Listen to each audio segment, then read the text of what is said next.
Today's guest is going to leave you thinking differently about the overarching decision that you'll have to make once you graduate. In this episode, Diego Lee reassures us that there's no rush to have it figured out. He also shares some advice on how to prevent the internet from negatively influencing your decision. Diego is a class of 2021 graduate from Rochester's School of the Arts, where he majored in theater technology. While currently enrolled in the Culinary Arts program at Monroe Community College, he has a thirst for knowledge, allowing himself the opportunity to explore various cultures through travel. Furthermore, Diego is a big advocate for youth mental health, especially students in high school as they navigate growing up with the internet. Get ready for lots of analogies and quotes. Diego is really going to shift your mindset and hopefully leave you feeling more calm and reassured for life after graduation. I'm Leah Leverich, a class of 2022 high school graduate exploring every path to success after senior year. Let's expand your mind to what's out there and narrow down your options so you can make a graduation decision with confidence. You're listening to Decision Day. The Decision Day podcast is brought to you by the Rise Up Record event in Nashville, Tennessee. Rise up and share your story through video. Visit riseuprecord.com for more. Hi, Diego. How are you doing today? I'm great. How are you? I'm doing great. Thank you so much for being on Decision Day. I know we talked previously that you've already embarked on a unique path compared to the traditional American high school experience because you attended the School of the Arts here in Rochester, right? Yeah. So what was your high school education like at the School of the Arts, and what kind of student were you? If I'm being honest, I was like a B, like a C, B student. This experience was actually really interesting. My parents and my family pushed really hard for me and my sister to get into School of the Arts because of the different ways they went around teaching.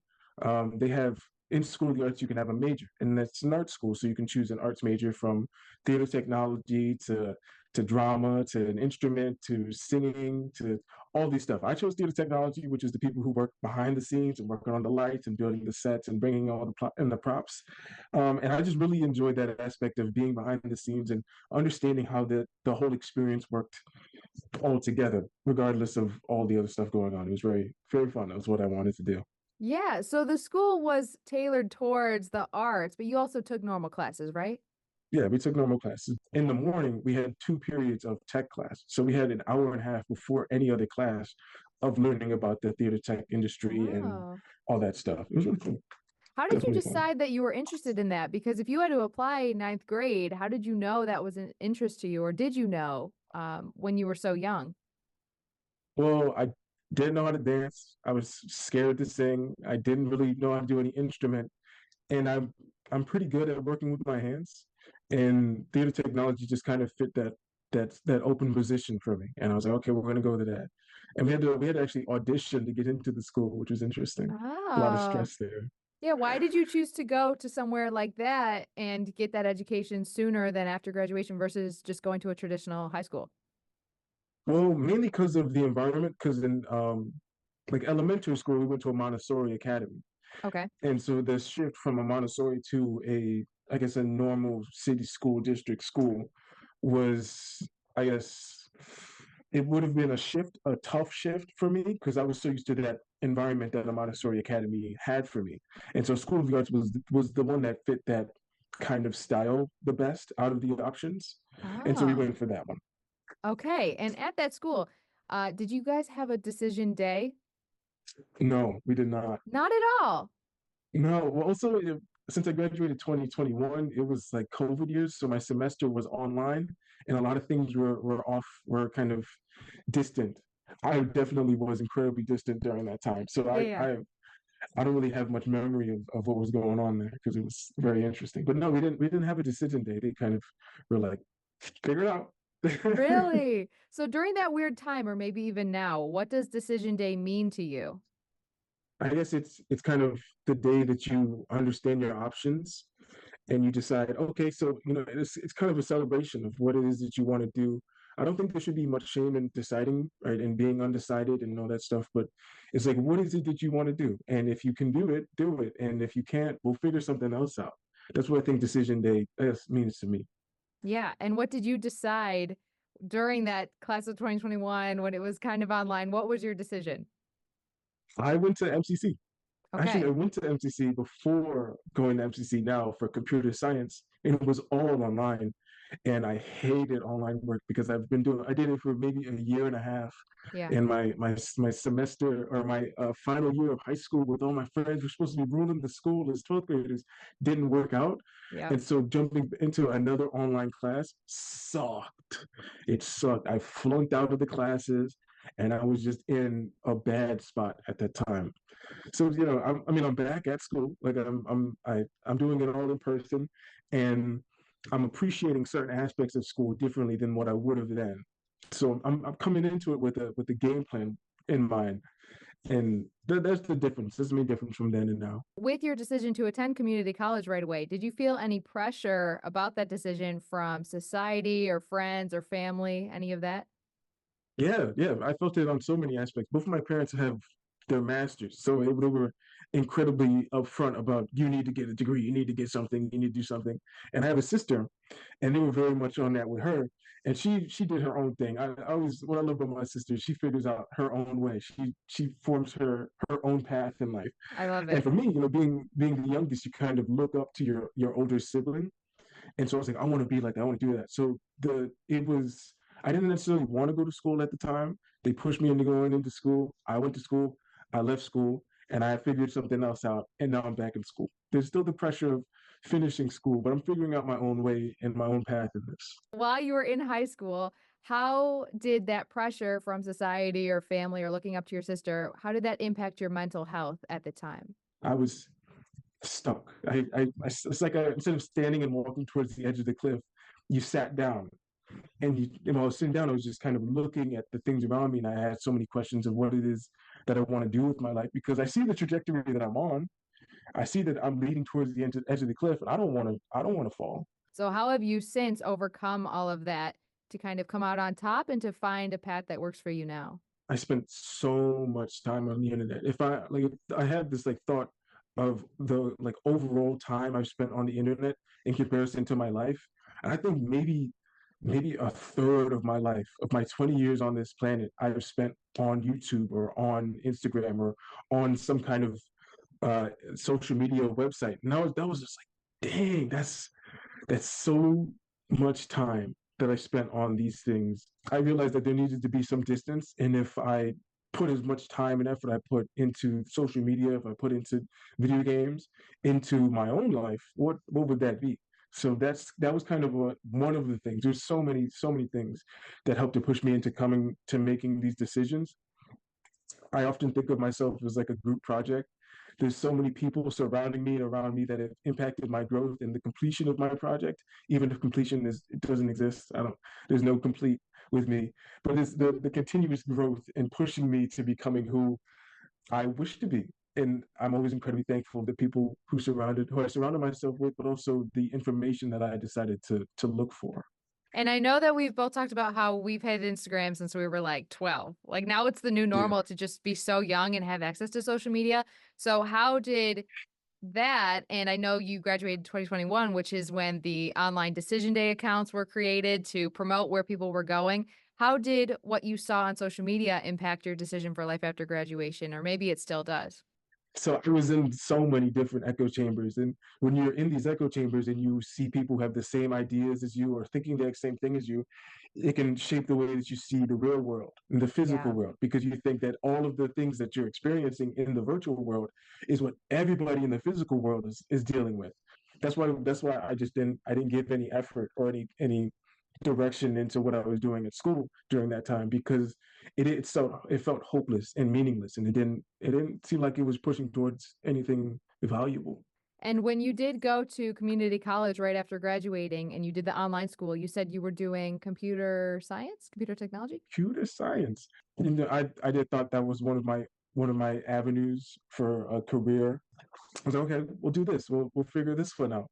It wasn't for me. I hit a point where I was like, I need to put some distance between me and the screens because Yeah, I looked at my screen time and it was ridiculous, same. and I needed to have some distance between that because I use video games as kind of my avenue to understanding the world because I got into video games younger than I got into social media.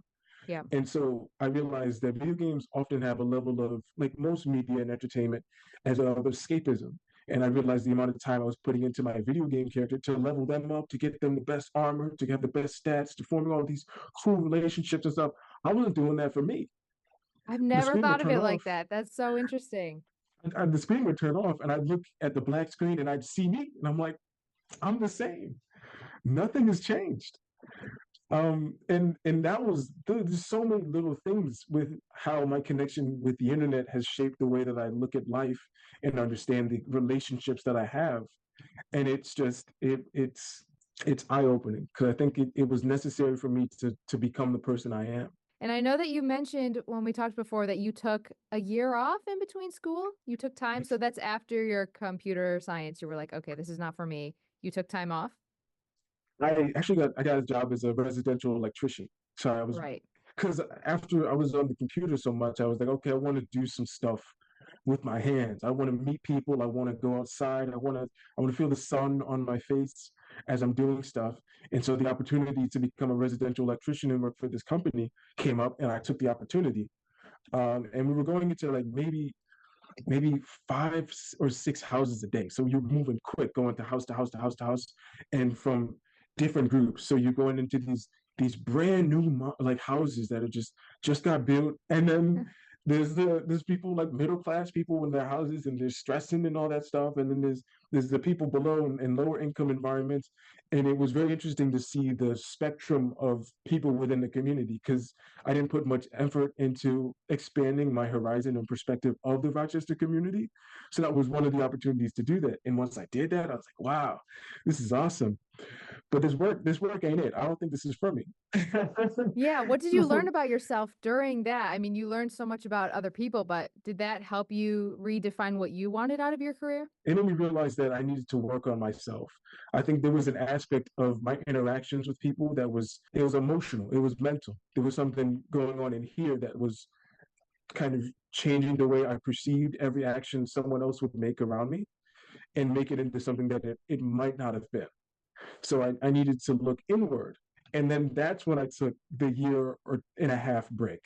That's when I took the break from work. That's when I took the break from all the other stuff. And I had money saved up from all my work. I've been working for a while now. So I needed to do I had the money, I had the time. I'm going to figure this out. So I started like dancing and enjoying that and understanding other communities around me. And now I'm in a much better place now. And that's why I think take a gap year, y'all. Take a Yeah, gap year. because you were able to separate yourself. I can totally relate. When I had the summer off to try to figure out and get a portfolio ready, I really understood like, okay, this is my personality. This is what I want out of my life. These are my goals. This is who I want to help.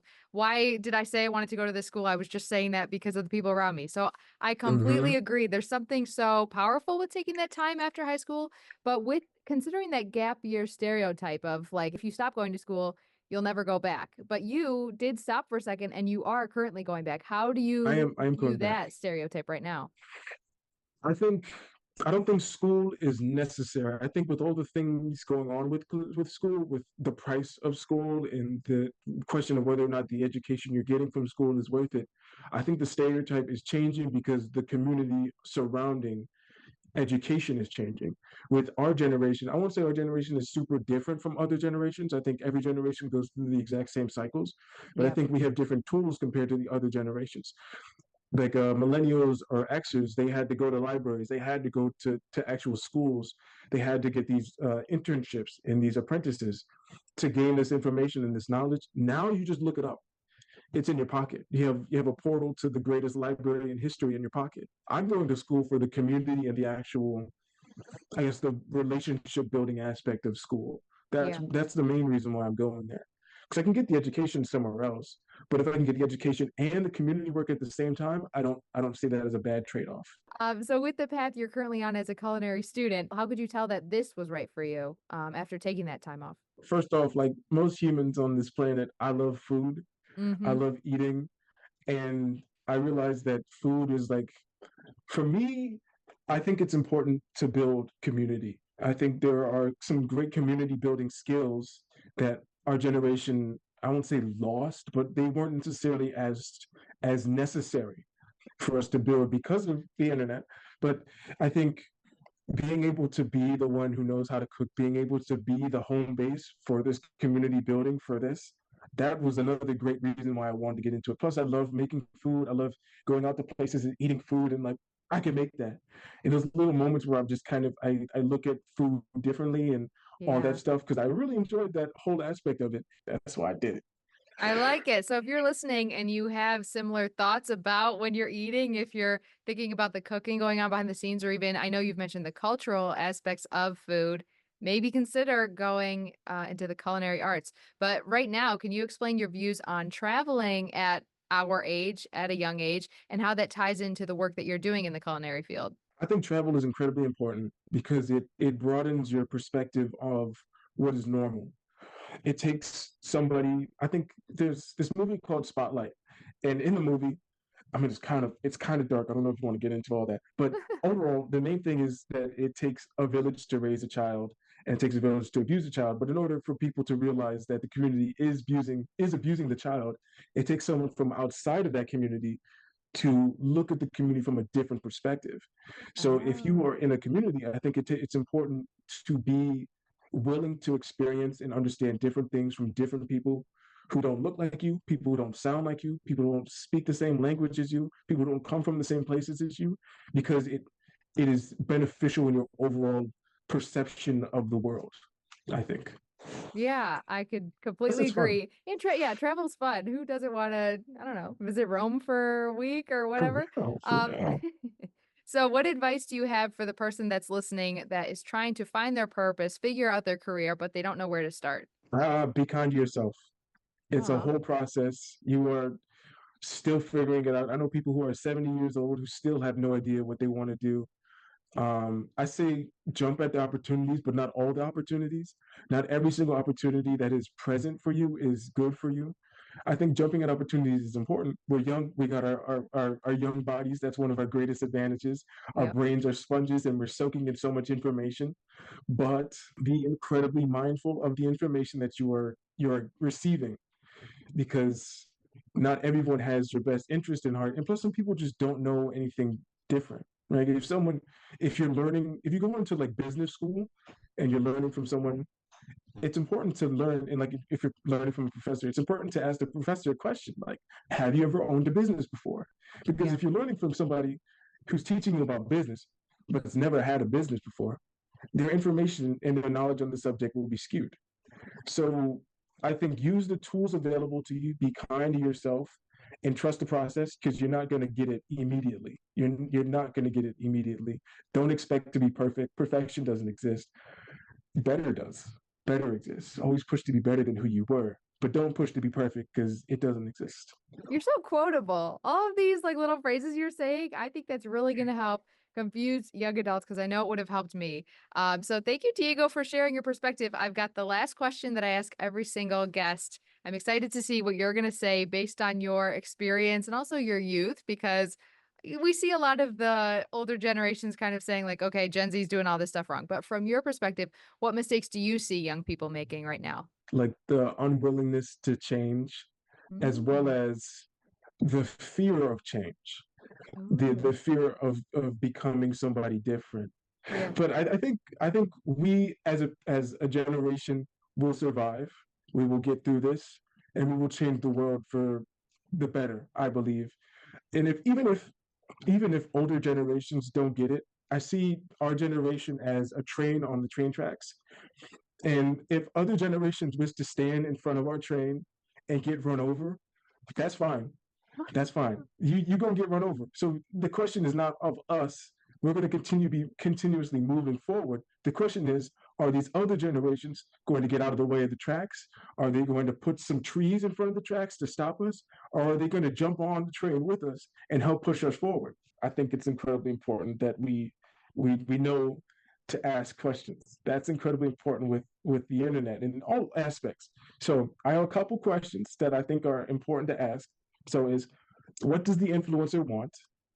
What is this information about? Who is telling us this information? What are their sources? Can these sources be trusted? Why are they telling me this information? Why am I seeing this information? How does this information make me feel? Is this information true? Who decides what's true? And and if the speaker uses absolutes like always, will ever be, there's just things to look out for when because we're young, we're on the internet. These are important questions to ask and important things to be mindful of. I'm so glad that you shared all that with us. I know it's very valuable. Thank you so much. Reach out to Diego on LinkedIn. That's already a good first step. If you don't have a LinkedIn, get on LinkedIn. If you're unsure about life after high school, or if you want to hear from a specific industry, you can reach out at Decision Day Podcast or at Leah Leverich on social media. I'm on LinkedIn at Leah Leverich. And I'd love to hear from you or even hear about your Decision Day stories. Thank you so much for listening. I can't wait to share a new perspective with you in the next episode. And thank you, Diego. No problem. Thanks for having me. Thanks for listening to the Decision Day Podcast. If you know a student in high school, ask them to listen or share an episode with them. And as always, we love hearing from you. Share your stories with us on social, Decision Day Podcast. Until next week. Decision Day Podcast is sponsored by the Rise and Record event, Nashville, Tennessee. RiseandRecord.com for more info.